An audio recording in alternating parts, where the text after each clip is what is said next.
Hello tout le monde, alors aujourd'hui je vous présente une nouvelle thématique de vidéo. Pour celles et ceux qui souhaitent apprendre à coudre, je vous prépare 20 épisodes sur les bases de la couture. Et aujourd'hui on va commencer par apprendre à utiliser sa machine à coudre, les connaissances de base à avoir sur sa machine. Et du coup je vais vous faire la présentation avec la machine à coudre que j'ai, qui est une machine à coudre de base. Une Brother FS40 que j'ai acheté il y a maintenant plusieurs années, mais que j'utilise depuis quelques années, pas très longtemps.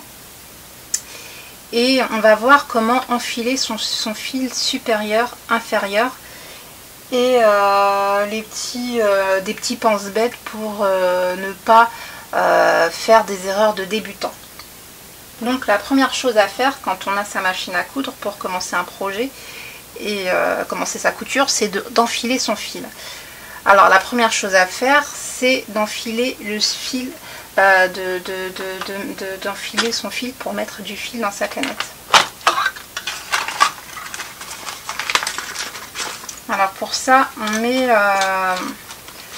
sa bobine de fil sur la barre qui a là. Normalement les retiers comme ça quand vous avez votre machine, et vous détendez la barre. Et vous mettez votre bobine de fil avec le fil qui se déroule vers le bas. Vous la bloquez avec un capuchon d'à peu près la même taille que votre bobine de fil pour qu'elle tienne bien. Et vous mettez votre bobine de fil au bout de la barre en laissant quand même un peu d'aisance pour lui permettre de bouger un peu. Et là vous allez enfiler le fil sur un espèce d'accroche-fil, un deuxième accroche-fil. C'est numéroté sur votre machine, vous verrez. Vous avez à chaque fois, ce qui est bien sur cette machine, c'est que on vous montre comment enfiler votre fil et vous n'avez pas à chaque fois à vous référer au manuel d'utilisation. Donc là vous avez le premier accroche-fil, le deuxième accroche-fil. Ensuite vous passez le fil par ici, que vous faites tenir sur cette accroche-fil. Puis, alors moi ce que je fais, c'est pas forcément ce qu'on montre dans la notice, mais d'abord je prends ma canette, que je veux embobiner, et je la mets ici, et je mets déjà mon fil à l'intérieur avant de le faire tenir ici, parce que sinon après quand je fais pas ça, mon fil, le temps que je fasse tenir ici, enfin le processus est plus difficile. Donc je mets mon fil dans ma canette.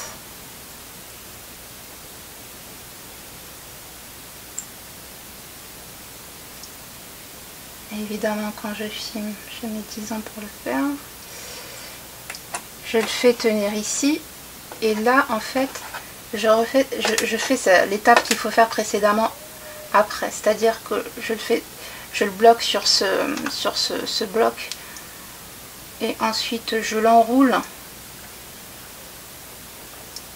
dans cette petite roulette. Je tiens le fil.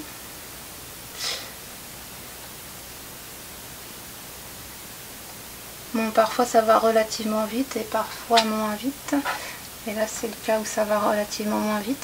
Et quand ça tient bien, quand je vois que ça tient bien, je mets ici pour bloquer. Je tiens le fil au-dessus. Si vous voyez pas en fait, voilà ce que ça donne.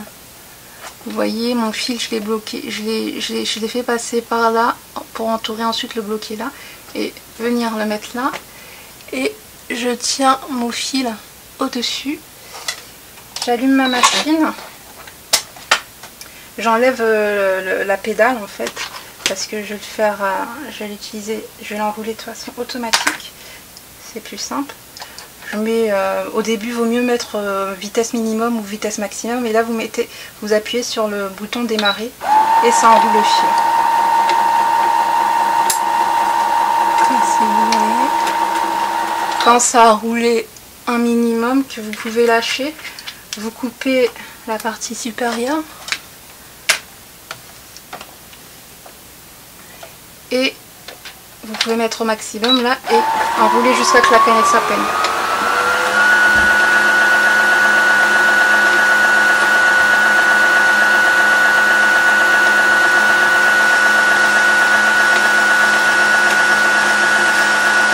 quand la canette commence à être pleine, vaut mieux commencer à diminuer la vitesse pour ne pas avoir de problème. Et quand ça s'arrête,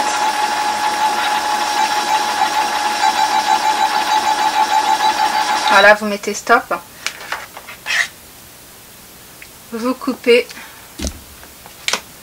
et vous enroulez comme ça le nombre de canettes que vous voulez. Moi généralement pour un projet de couture il m'en faut 2 ou 3, j'en mets toujours 2 minimum, parce que quand on en met une parfois et qu'il nous reste encore un peu de couture et qu'on n'a plus de fil dans notre canette, et ben c'est un peu fatigant de revenir, de retirer son fil pour refaire une canette. Voilà, alors quand on a fini d'enrouler sa bobine, on éteint sa machine et on passe sa canette à l'endroit où est réservé le rangement de la canette. Et en fait, c'est encore indiqué sur la machine. Vous avez le dessin pour vous indiquer le sens dans lequel vous mettez votre canette. En fait, il faut que le fil se déroule du côté droit. Et laissez ressortir un peu de fil. Donc voilà, et vous le passez sous l'espèce de petit bras qui déborde comme ça, et vous allez jusqu'au bout comme ça et vous refermez, et ensuite vous pouvez faire votre enfilage supérieur. Alors encore une fois c'est indiqué, vous laissez ce que vous aviez fait d'abord, les deux premiers manches pour tenir le fil. Donc là 1, 2, ensuite 3, vous passez ici qui bloque là. Faites attention que votre pied de biche soit bien soulevé, sinon l'enfilage va rater. Ensuite vous passez votre fil dans le bras interne, vous ressortez là, vous passez votre fil dans le bras au-dessus de votre porte-aiguille. Et là, moi, pour enfiler mon fil sur mon aiguille, déjà vérifiez que vous avez une aiguille de bonne taille pour éviter d'avoir à renfiler votre aiguille. De bonne taille par rapport à le tissu que vous allez coudre. Et là, je passe mon fil dans mon aiguille. Voilà. Et quand c'est fait, je relève mon pied de biche et je le passe sous mon pied de biche. Et là, en fait, je vais utiliser la manuelle en fait pour faire tourner mon aiguille en la tournant dans le sens inverse d'une aiguille de montre et en tenant mon fil supérieur pour faire ressortir mon fil, le fil de ma canette. Sinon, vous ne pourrez pas coudre. Et en fait, vous tournez une fois, vous avez un point de repère. Je vais vous montrer. Je vais débrancher pour pouvoir le faire. Voilà. Vous avez donc votre manette. Et en fait, normalement, vous avez un point de repère. À chaque fois que votre machine est à l'arrêt, la roulette s'arrête là. Et en fait, pour faire ressortir votre fil de canette, vous allez tourner une fois dans le sens inverse d'une aiguille d'une montre et votre aiguille en fait va remonter puis redescendre et ça va faire ressortir votre fil. En fait, quand on revient dans ce sens, en fait, vous voyez que le fil est sorti et là vous allez tirer donc sur le fil supérieur que vous étiez en train de tenir pour qu'il tire en fait le fil de la canette. Et quand c'est fait, vous pouvez vous aider d'une pince pour tirer votre fil. Et voilà, la machine est prête à coudre. Vous avez donc enfilé votre fil supérieur et le fil inférieur. Et donc voilà, après si je peux vous donner quelques petits conseils d'utilisation de cette machine par rapport à l'expérience que j'ai d'usage avec elle, c'est que d'une part, il m'est arrivé parfois d'avoir le souci de me rendre compte que les coutures étaient, le fil était, la couture était moche en fait. Et c'était pas forcément dû à la tension de mon fil que généralement je reste toujours à 4 ou à 3 qui suffit pour tous mes projets de couture, sauf si je vais vouloir faire des fronces. Dans ce cas là je vais diminuer ma tension. Et quand c'est pas la tension du fil qui est concernée, donc vous avez normalement toutes les indications de base pour régler les problèmes avec votre manuel d'utilisation qui est très bien fait. Mais parfois ça peut aussi être lié au type d'aiguille que vous utilisez. Vous ne comprenez pas parce que vous faites tout ce qu'il y a sur le manuel de base. Et vous voyez que quand vous changez d'aiguille, vos problèmes disparaissent. Parce que par exemple, quand vous êtes débutant et que vous allez coudre des matières particulières comme le jean, par exemple, vous n'avez pas forcément pensé à utiliser des aiguilles spécifiques pour ce type de matière. Parce que par exemple, quand vous allez coudre des matières particulières comme le jean, le DRG, des tissus épais, des tissus fins, les aiguilles ne sont pas les mêmes. La taille va différer. Et donc il faut penser à vous munir de la différente variété d'aiguilles liées aux tissus que vous allez utiliser dans vos projets de couture. Donc vous avez normalement avec votre machine à coudre des aiguilles type déjà fournies, mais vous allez peut-être devoir en acheter d'autres si vous allez acheter des tissus particuliers comme soit elles vont casser ou soit vous trouvez que vos aiguilles n'iront pas par rapport au tissu que vous aurez acheté. Il faudra vous équiper des aiguilles particulières si vous ne voulez pas avoir des soucis de couture. Le deuxième conseil que je peux vous donner, c'est que quand vous, à chaque fois avant de commencer votre projet, mais ça on vous l'indique dans votre manuel, c'est de faire un test sur un échantillon du tissu que vous allez utiliser pour votre projet. Et aussi, donc toujours à chaque fois de commencer avec un point d'arrêt au début et 2 points d'arrêt à la fin. Et aussi, moi le problème que j'ai avec cette machine, c'est que par exemple quand je ne vais pas tirer mes fils correctement, mes fils, avec ma pédale.